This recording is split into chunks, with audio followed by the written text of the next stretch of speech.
বুখারী শরীফের সহিহ হাদিস 1385 নম্বর হাদিসে রাসূল বলেছেন, প্রত্যেকটি শিশু জন্মগ্রহণ করেন মুসলিম হয়ে এবং গুনাহ মুক্ত হয়ে, যার কোনো ভুল থাকে না।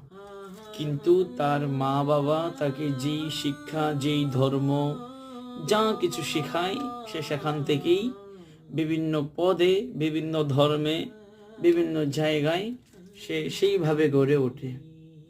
আমরা কেউ দুনিয়ায় গুনাহ নিয়ে দুনিয়ায় আসিনি, সবাই মুসলিম হয়ে পবিত্র হয়ে দুনিয়ায় এসেছি।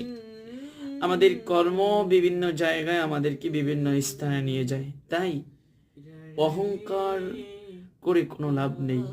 সব ছেড়ে আমাদেরকে কবরেই যেতে হবে। তাই চলুন গুনাহমুক্ত জীবন গড়ি, আল্লাহকে ভয় করে ইবাদত করি, জীবন যাপন করি। আল্লাহ আমাদের সবাইকে তৌফিক দান করুক, আমিন।